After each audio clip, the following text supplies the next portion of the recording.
This is a dry shampoo bar in the making.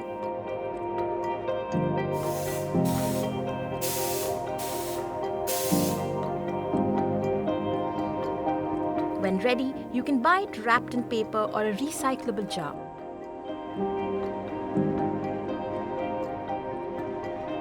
And its manufacturers claim that it lasts 5 months longer than the same quantity of liquid shampoo. In 2018, the shampoo bar went viral after a social media post suggested that these bars could replace the 552 million shampoo bottles we throw out every year. As search trends now reveal, user interest is only climbing. This might not be surprising, given that 75% of Gen Zs today think sustainable purchases are more important than brand names. This is 25-year-old Aditi Meyer, a social media influencer working to challenge disposability and consumer culture. She explains why sustainability in fashion and beauty is a trending topic today. I think there is this undercurrent of folks wanting to know the stories behind their products, who made them, how was it made, and the ingredients. And I think this coincides with living in the age of the climate crisis. So whether that's the question about the labor behind who made your clothes or the ingredients that populate our beauty products, people want to have a more critical dialogue about that. Scientists like Satish Sinha are making first-hand research accessible to feed this growing demand for information. For many years now, he has aimed to expose the dangerous side of cosmetics and personal care products ubiquitous in Indian supermarkets. We did the first kind of study which we started off was with mercury in skin lightening cream or fairness creams that many people in India are so fond of. And even as late as last year, we found high amounts of mercury in fairness creams. One of the studies which was done way back in 2014-15, it was done by Center for Science and Environment, and they tested lipstick and one more product, and they found high levels of chromium and nickel in it. So all these chemicals are likely to impact the environment. They will impact the environment. The tubes that you discard, that will go into your waste stream. Where does it find? It will go into the waste stream, it will go into the landfills, and that starts to leach into the subsoil and into surface water. Yet, the beauty and personal care industry is a behemoth. Globally, it has a market size of $500 billion, with India's share close to $25 billion. Though many of them have green product lines and processes, industry estimates suggest that the sustainable beauty subset in India is not more than 10%. The key to applying less makeup on face is to apply more skincare. So your skin glows already and you have to apply less of chemical products on the face.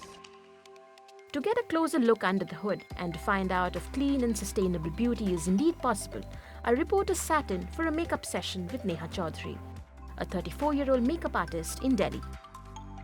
Neha pointed out that many of her clients fall for sleek marketing terminology like natural or herbal, broad-based terms with no standardized definition accepted by the industry or its regulators. Makeup at the end of the day is chemical. There's no makeup which is natural makeup. Skincare can be natural. Makeup is not natural. So when you apply makeup every day, you have to take care of the skin accordingly so that the harsh effects of makeup doesn't affect your skin. Each of Neha's full face makeup sessions, which lasts 45 minutes, generates large quantities of cotton and plastic waste. Q-tips contribute greatly to this pile. Makeup artists like her are slowly making the switch to sustainable products to reduce their waste footprint. Earlier there were only plastic Q-tips that we used to get, but now we get bamboo sticks Q-tips across brands and across retailers and everything, so that's not a thing. And for makeup remover, instead of cottons, because cotton is also a very huge waste, I use a natural makeup eraser so that it can be washed and reused any number of times. What is in the pot today? Continuing her quest, our reporter met Harini Shivakumar, क्या बना रहे हैं आज? who runs Earth Rhythm, to help makeup artists and enthusiasts make the switch to sustainable products. Harini was a banker in her early avatar, and her journey towards becoming a beauty entrepreneur was triggered by a personal need in 2019. इसको और भी melt कर सकते हैं ना, तो थोड़ा जल्दी निकाल दिया लग रहा है मुझे. The whole idea of making skincare in my mind was triggered simply because my son had a skin concern, and he was allergic to fragrances, any fragrance compounds, to be very honest.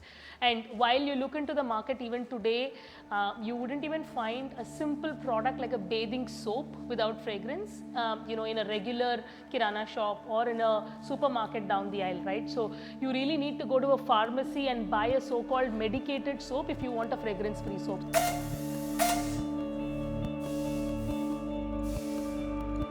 Earth Rhythm is one of the few new age beauty and personal care manufacturers in India which is able to demonstrate that biodegradable products are a real option for urban masses and not bespoke concepts.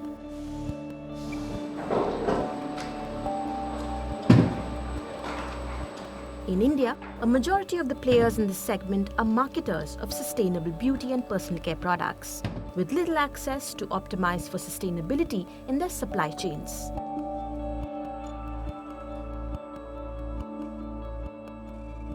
The ability to manufacture their own products has earned Earth Rhythm both the unit level and product level certification for good practices from EcoCert, a leading global private certifier which is set to guarantee and highlight the best environmentally friendly and socially conscious practices.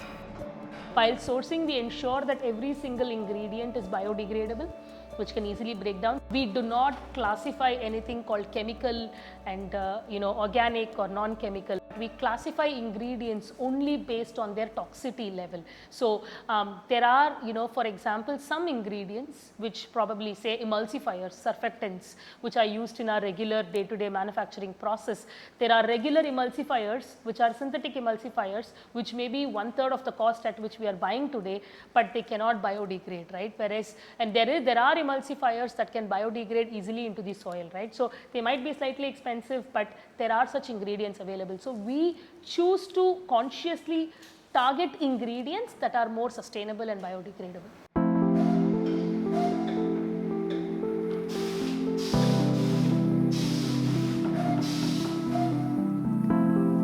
Harini is quick to throw caution to the wind, however. Sustainability needs to be part of the whole life cycle of a product, she wants.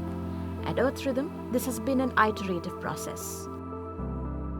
It was a journey for me also, because I started, at a point where I thought paper and glass is sustainable. So we moved all our packaging to paper and glass. And then I realized when I started studying in depth about sustainability and understanding how glass is produced, I felt glass is not sustainable. It may look sustainable, but producing glass is not sustainable anymore. So then we started looking out for alternatives. Today, we use a wide range of materials like, say, sugarcane-based plastic, corn-based plastic, PCR, post-consumer resin-based plastic, which are more, a part of it is biodegradable. So we try to ensure that at least 60% of the tube's composition is biodegradable, and 40% is still, at least we're reducing the carbon footprint that the brand is creating. At their R&D lab in Delhi, Earth Rhythm tests and develops a variety of beauty and personal care products, from tints to sunscreens, from conditioners to shampoo bars. Ever since the shampoo bar went viral in 2018, at Earth Rhythm too, it's been an in-house favorite. Our statistics was, if we are able to convince even 5% of India's population to move into, forget 5, 2% of India's population to move into using shampoo bars, imagine the impact that we will create in reducing those many shampoo bottles going to landfill by just replacing one product. I'm not saying let's replace 10 products in a consumer's routine, one product which is a shampoo bottle. So that really worked very well for us. Consumers were willing to understand the impact this particular one small change that they will create in their routine can actually lead to a larger impact. Right from selling 100 bars, today we're selling about 50,000 bars a day. So which means I've convinced at least 2 lakh consumers to use shampoo bars. A full full-sized shampoo bar retails for about 250 rupees in India today. That's a little over €3, a price many urban online shoppers would find reasonable. Yet for a country that continues to rely on single-use shampoo sachets priced aggressively under ₹1 for decades now, sustainable beauty and personal care is still out of reach for the Indian masses. Thanks for watching Eco India. If you like the story, please give us a thumbs up and subscribe to Scroll.in on YouTube.